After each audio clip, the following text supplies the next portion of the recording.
Hello and welcome back. Quick question. You want an abundant life, right?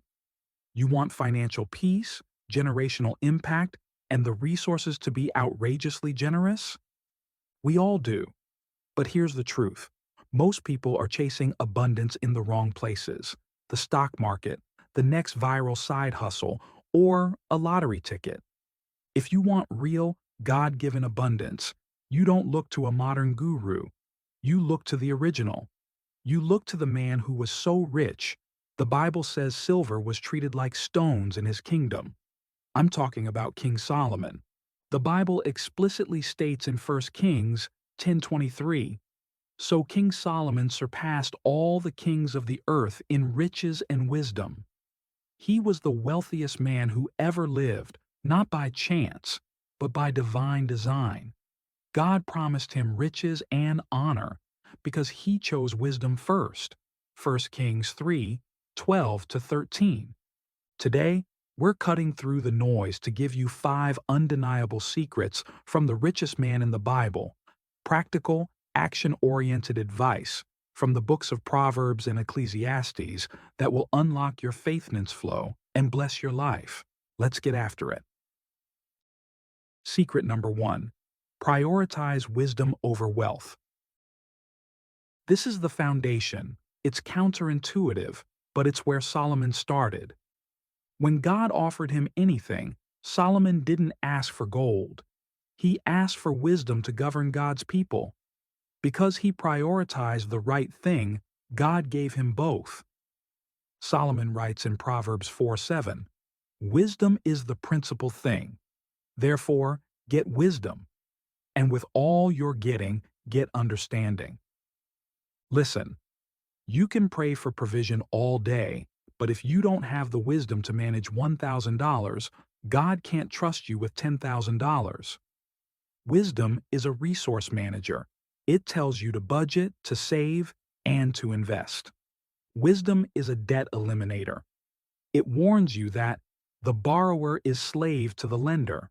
Proverbs 22:7. Wisdom is a filter. It teaches you to chase purpose, not just paychecks. Action item. If you want an abundant life, stop chasing the money. Chase the knowledge, the practical, biblical financial wisdom. Read a book, take a course, or get a financial mentor. Your next level of wealth is hidden behind your current level of wisdom. Secret number 2. The power of diligence and planning. Solomon's kingdom didn't run on faith alone, it ran on diligent planning and execution. He tells us plainly in Proverbs 21:5, "The plans of the diligent lead surely to abundance, but everyone who is hasty comes only to poverty." Many Christians are waiting for a miracle money tree to pop up in their backyard. The Bible says no. God blesses the work of your hands. Think about it. Diligence means you show up for work, not just your prayer closet.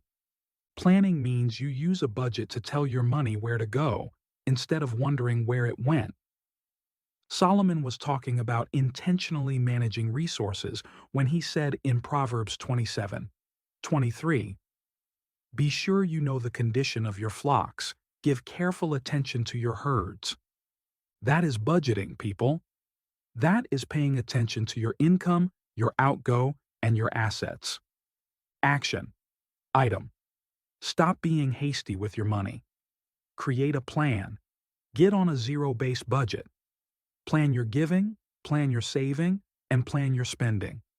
Diligence is the spiritual step you take before God can multiply the harvest. Secret number 3. Diversify your impact. Solomon was a global trader. His ships brought back gold, silver, ivory, and exotic animals. He wasn't afraid to spread his risk, and he knew how to move money. He gives us fantastic investment advice in Ecclesiastes 11:2. "Give a portion to 7 or even to 8, for you know not what misfortune may occur on earth." This is the biblical foundation for diversification. Don't put all your eggs in one basket. This applies to money, and it applies to life. Don't tie your entire income to one source. Develop multiple streams. Don't tie your emotional well-being to one person. Build a community. Don't tie your entire savings to one investment. Spread the risk. More than just money, this is about generosity. The verse before this one, Ecclesiastes 11:1, says, "Cast your bread upon the waters, for you will find it after many days." This means to be radically generous, to invest your resources into others, even when the return isn't immediate or clear. Action item: diversify your income, diversify your savings, and diversify your generosity. The wider you spread your seed, the greater the potential for a massive harvest. Secret number 4. Beware of the love of money. Solomon was the richest man, yet he wrote an entire book, Ecclesiastes, about the vanity of wealth. Why? Because he learned the hard way that money doesn't satisfy.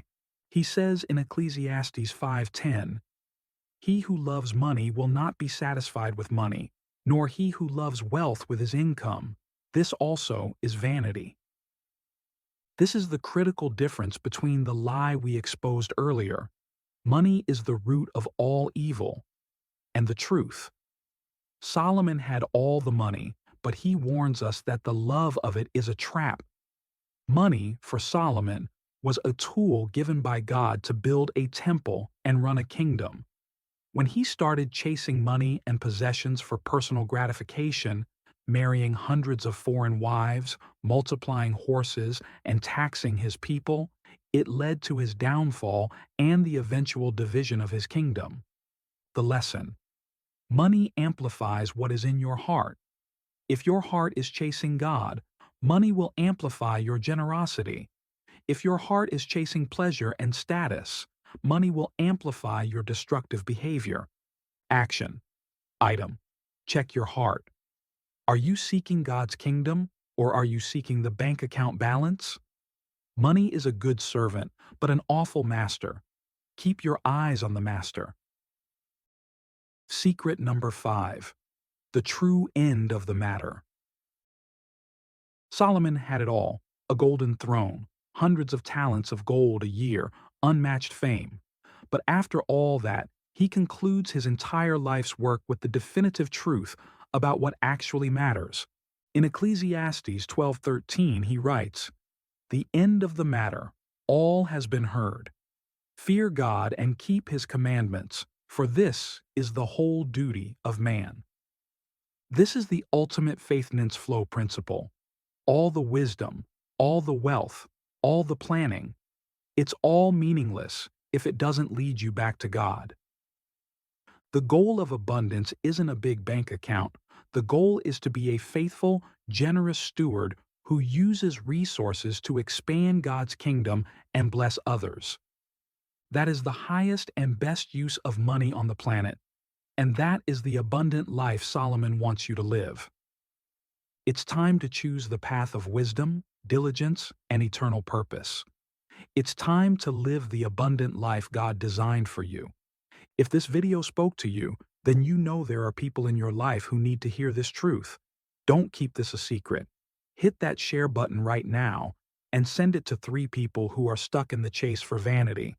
Let's start a movement to set God's people free from financial chaos.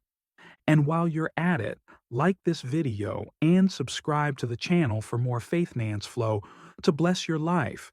We are releasing new kingdom building content every week, and you don't want to miss it. See you next time.